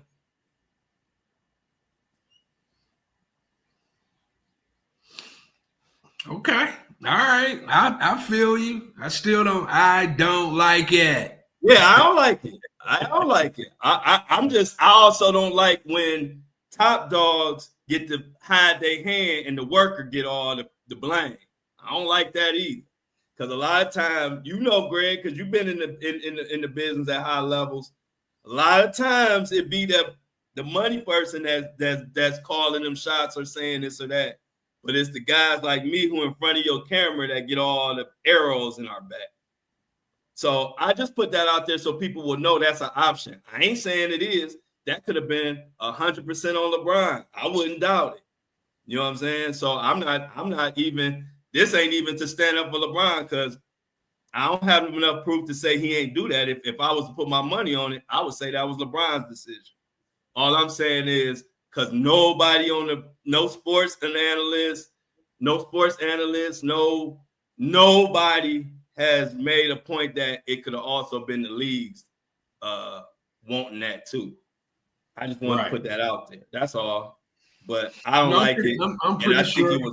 I think it was a bad move, huh? Yeah, I'm pretty sure, you know, Adam Silver definitely was like, LeBron, keep your mouth closed until you show up at the arena with your regular clothes on. And then by the time game time, you still got your regular clothes on. It's too late. Everybody's tuned in. Everybody's locked in. Exactly. You know what I'm saying? So I get what you said. Yeah, but like I said, now, if you asking me what I think literally is right or wrong, I think it was wrong. I'm talking from the fan, from a basketball perspective, from, you know what I mean, from just right is right perspective. I think it was dead wrong. You know what I'm saying? Like, I wouldn't do that. And I wouldn't think, like, you 20-some years in, let the other person come on in. You knew if you was playing or not. Because check this out. LeBron, it all looked funny to me, too, because check this out. LeBron could have easily played a little bit and then just ceremoniously went out. So it's a lot to that to me. I also think LeBron was good with it because he wanted to protest that game. Because a lot of people say, you know, you can't, you know, it'll affect your average You can't go for the scoring leader of the, like how Kobe and different people had 50, 40, and 50 points on All-Star. You can't do none of that.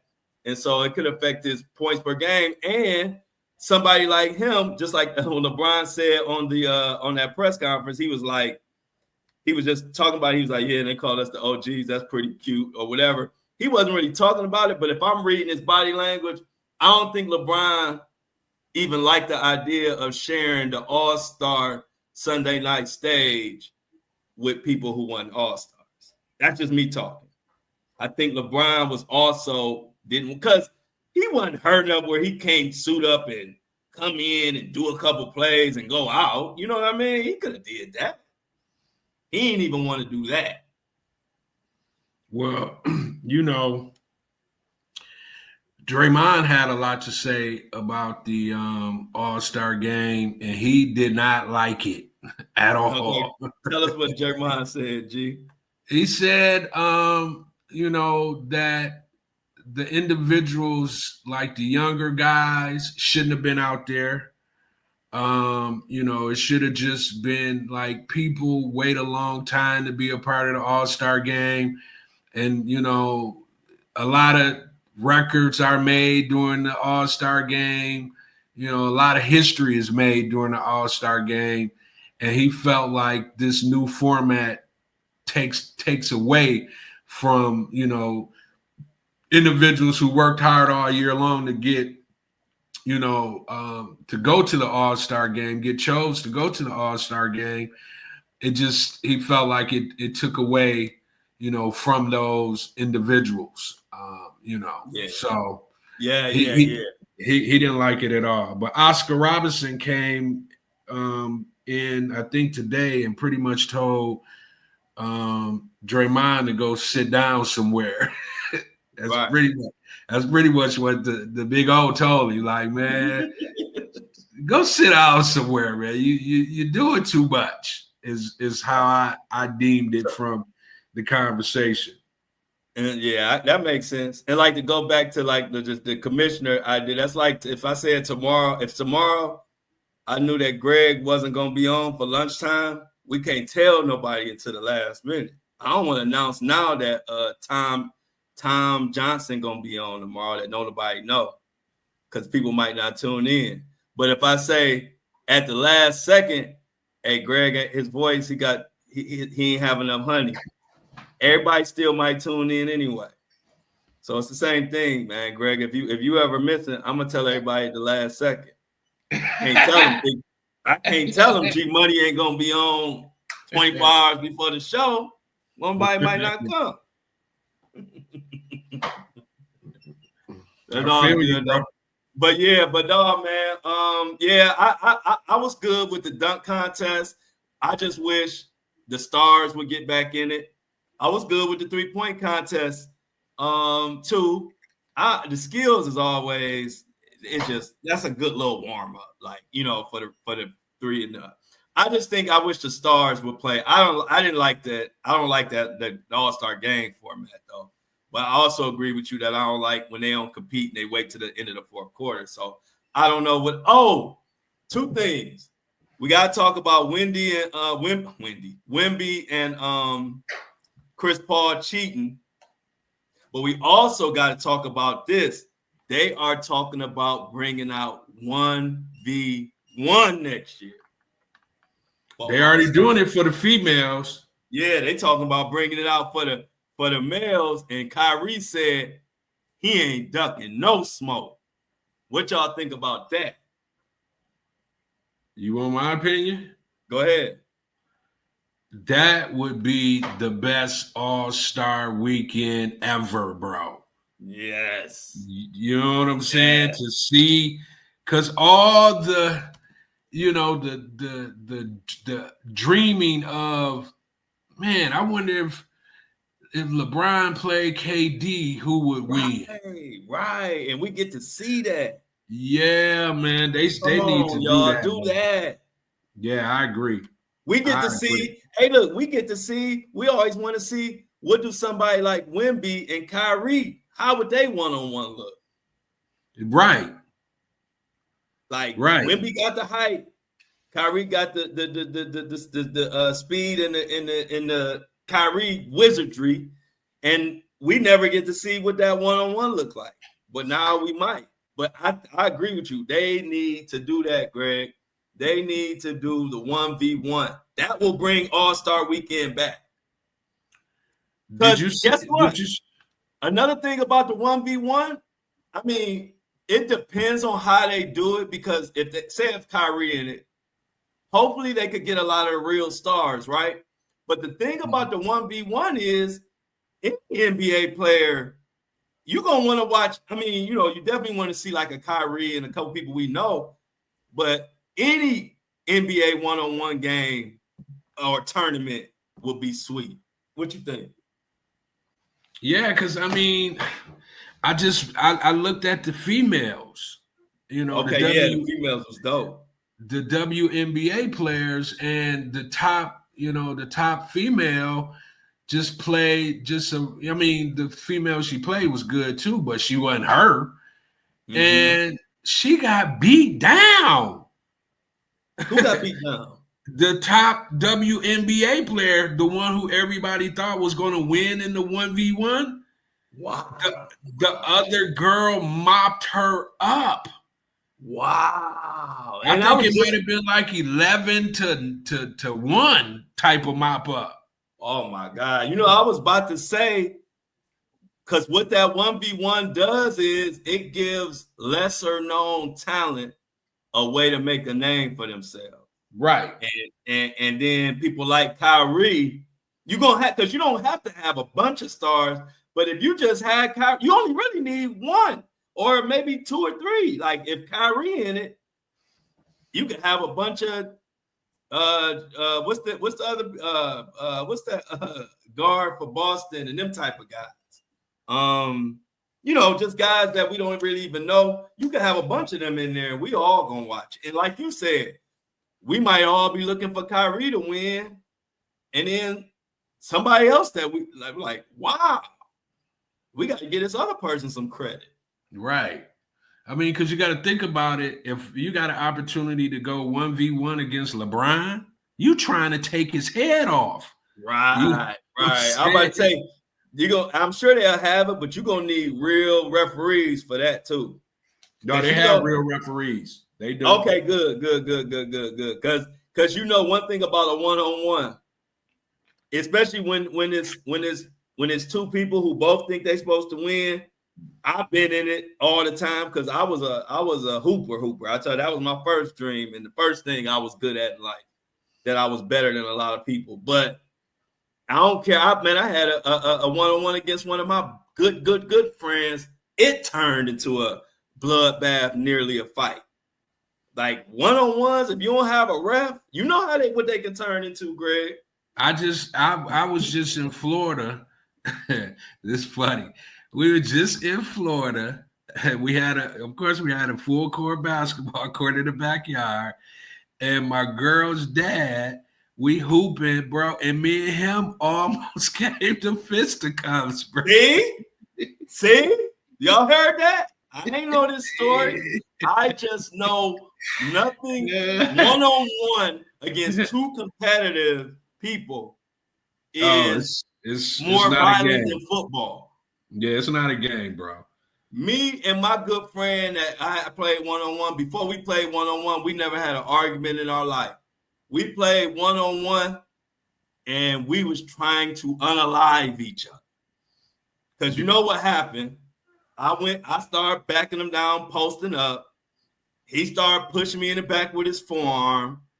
And then I started clearing him out with my elbows. And then he started elbowing. And next thing we know, it's football now. Yeah. I don't even remember who won at that point. I can't even tell you right to this day because we quit. It got so crazy. we just, you know, he grabbed the ball and just threw it like 4 yards down the street somewhere. Man. Yeah, y'all. If y'all didn't know, I don't know how many sports people we got in the chat, but a one-on-one a one-on-one basketball game against 2 people who both don't want to lose, You ain't never seen nothing more violent. Oh yeah, it's crazy. And But then an hour later, you back cool like it ain't. Yeah, back cool. Right. Yeah, everything cool. But hey, Greg, let's announce this. Knight says, speaking of Kyrie, I watched what's called Uncle Buck. I think I guess he said we should watch that. Watch it this weekend. It's a good movie. I'm gonna check that out. Also, yeah, 1v1 is always heated. See, Lauren, though, now it's cool when it's two people who don't care who lose. But when you got a one-on-one and neither one of them want to lose, or they got some money on it, hide your kids. Yes, it could get ugly. Greg, where do you think Aaron Rodgers is gonna wind up?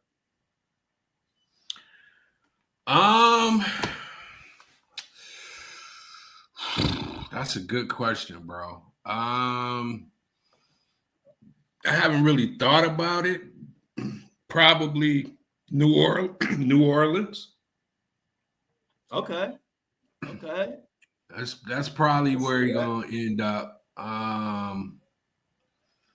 But then they just got a new coach, young, the one who's the offensive coordinator for Philly, who just took them to the Super Bowl. He's the new coach for New Orleans. So, man, Aaron Rodgers got a lot of baggage with him, and his last outing as a quarterback wasn't all that great. So he fighting an uphill battle. Plus, he 40. You know what I'm saying? Oh, right. So, I don't know, man. He might end up at New Orleans or a smaller market team who needs some cachet and a name. Like Jacksonville they got the rookie still. I mean, not rookie, but they got the number 1 draft pick quarterback. So maybe not Jacksonville. But one of those teams that needs some cachet, need a name to kind of boost them ticket sales up, like a Carolina. Like a Carolina, yeah, I can see that. But he might not even go to a Carolina. He gonna Aaron until he can't Aaron no more. So he gonna be arrogant along, throughout the process. So it's gonna have to be somewhere that he wants to go. You ain't just getting him because you want to sell some tickets, but your team is not all that great. He ain't going for that. He want to go somewhere where he could potentially win. Right. You're right about that. He might be in Cleveland. Nah, I don't want him. Hey, look, we done had everybody's old 50-year-old quarterback. Don't throw him on me. Hey, look, you see, I ain't mentioned, as much as I love to talk about my Browns, you see, I ain't bring them up when y'all start talking about Aaron Rodgers. Hey, no shade against Aaron Rodgers, but we are tired of everybody's has been used to be quarterbacks. We gotta draft us a young blood. Don't be trying to give us Flacco part 2. They try to give us all the quarterbacks who was the stuff back in the 90s. Nah, I know we the Browns, but you can't just give us anything. We still got pride. So if you got Aaron and Devontae, you wouldn't go for that? Oh, I'd go for it. I'd go for that. But I'm saying I'll go for that. But I want a young quarterback out this draft. I know that. Or I'm gonna bash the Browns all year if they don't draft a quarterback. No, they're gonna draft. I'm telling y'all right now. No, they're gonna draft a quarterback. See, so if they draft one, do you think? Because he should do well. I don't know. You think Shador or whoever we draft would sit behind Aaron for a year or two? Yeah. If you think that, that's the best case scenario. Now, I ain't gonna lie. I would like to have Aaron if one of those young guys is willing to sit for a year or maybe 2. It ain't gonna be him though, because he ain't gonna be willing to sit. Him or his daddy ain't gonna allow that to happen. See, now we back at square one. Yeah. Come on in. Keep Aaron Rodgers out of Cleveland. Y'all don't Man. want me. I'm about the biggest media guy in Cleveland. You don't want me screaming. I had Deshaun Watson's people running up on me in Miami trying to stand up for him because I had been calling him out so much. Right. And I was in Miami, and it was like his childhood friend he grew up with and stuff. I was like, he might retire though. Huh? Aaron Rodgers might just say, forget about it. He didn't make enough money. He might do that. He might do that. I think he still got the look, we're gonna take. I like what we them boys said. I ain't mad at you either. Who is your team? We them boys. He said we gonna tank for Archie.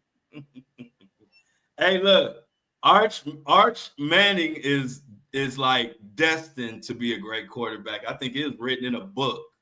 Like he just got the name and the pedigree. It's like he automatically got to be Peyton #2. And he got the game.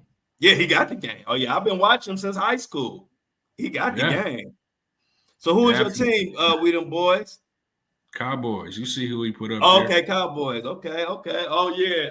Y'all. He stay in pain. We them boys stay in pain. Yeah. Hey, look, we them boys, and especially recently, we've been happy. Brian, we get to see somebody else heart get broke every Sunday. Yeah, absolutely. Ben Johnson, the coach, is amazing for us. Okay, we got some sports fans in here. That's what I like about our crew. We can talk about everything. Yeah, that's what make it fun. You know what I'm saying, Greg? Yeah, man. That's what it's all about. Current events and sports. And that's the two things I love to talk about. A lot of good brain power, intellect. That's what it's about, man. Yep. They go, hey, you and Lauren was crying together. Mm-hmm. So we got, because y'all know Greg, a big Lions fan, and Lauren said go Lions. So I wish we was doing these lives back in the playoffs that Monday. You and Lauren could have talked about it. Yeah, I mean, Lauren, you know Lauren. It's a touchy subject. I mean, broke our hearts. Man, my first football game ever was the Detroit Lions back in the day when it was at the Silverdome. I went with the church. The church had you know how the church do, take the kids to the football games. And that's when I fell in love with the Lions. And I've been a Lions fan ever since. Yep. That's what happened. Hey, look, so that's a good story. Lauren had to one up you. Lauren said she got engaged at a Lions game. In other words, Lauren said you can keep your little story, Greg. Right. Dang. Lauren just buried me. I got engaged at a Lions game. She buried me. Your story was cute, Greg, but yeah, she got to the real.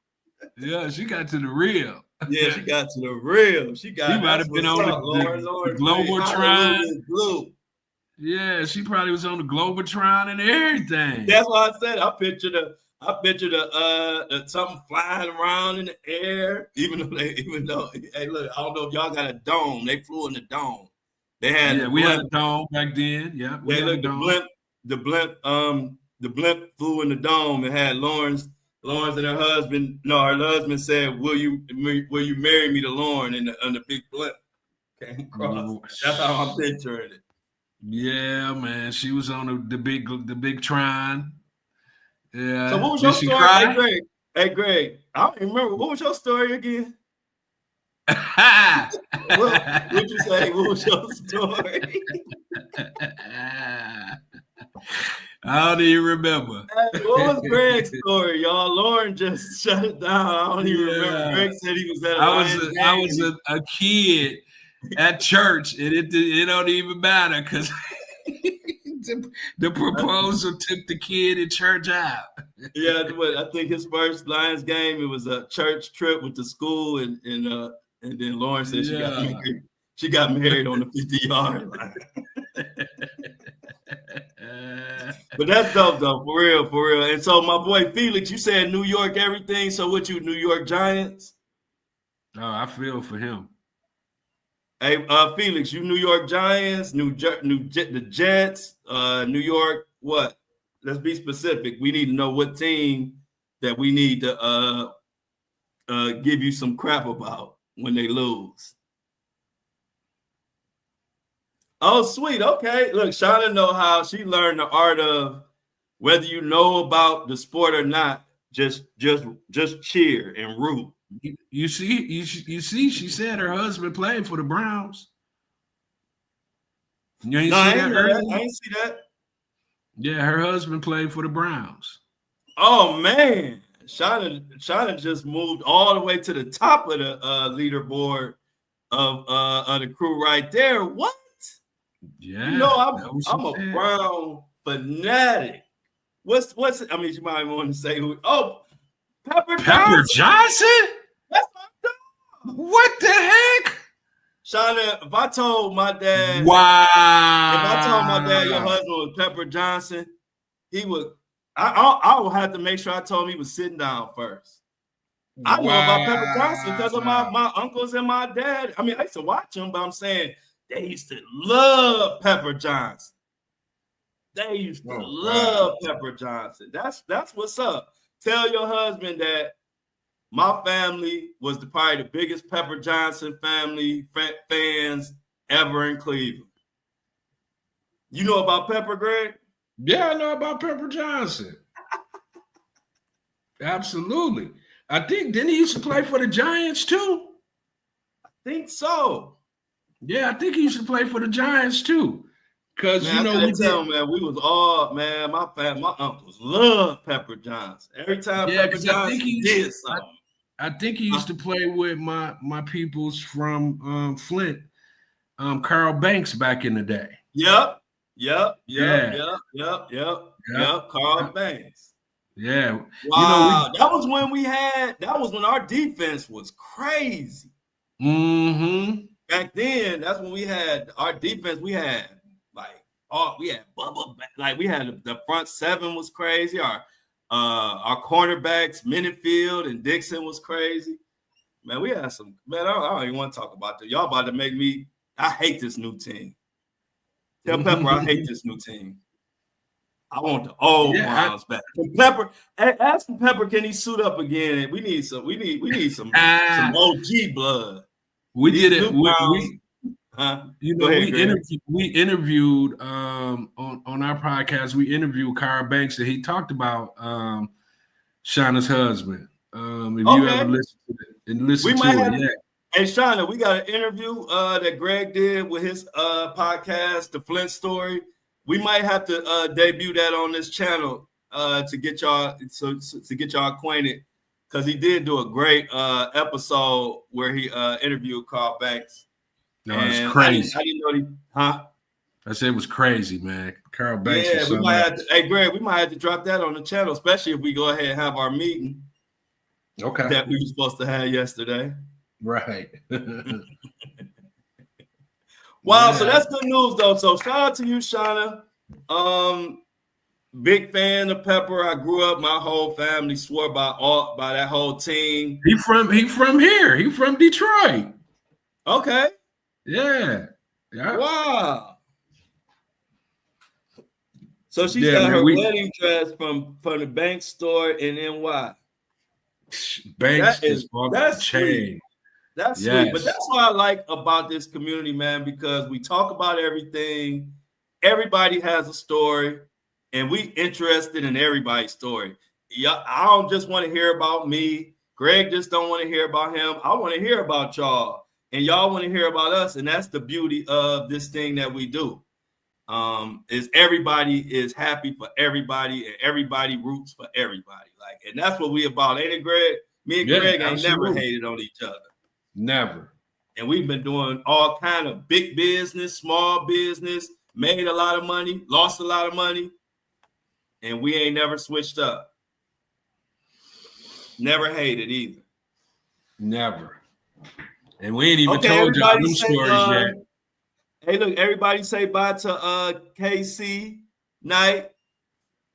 Said that they got to go back underground, and they're gonna go finish the morning episode to help. And make sure you join us tomorrow at 7:30 a.m. Eastern Standard Time, or catch us at lunchtime with Greg at 12 p.m. noon.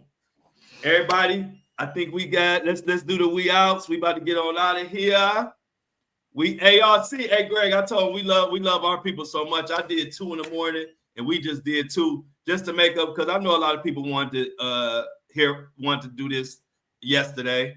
Because I know when my favorite podcaster or YouTuber, when they don't update in a day, I'll be like, man, I wanted some new stuff to listen to. So I felt that. So even though it was a 3-day weekend, I said when I come back in, we gonna be on long. We're gonna make it up for my crew. Because y'all know I love my crew, y'all love me, we love each other. And we're gonna keep doing what we do. So let's get up out of here. Oh yeah, I had a taco before. Because what I've been doing, y'all, is I be getting so hungry while we doing this lunchtime live. What I do is I've been getting my lunch before. So I had a couple shrimp tacos before we got started today. So everybody enjoy the lunch. Let's get the we outs. Like the live, share the live. Tell everybody we got the #1 live on YouTube. The Flow Show, No Filter. Breakfast crew, lunch crew. We all. It's all love. Let's hit our. Y'all made this our theme music. So every time we get out of here, we're gonna go out to our song.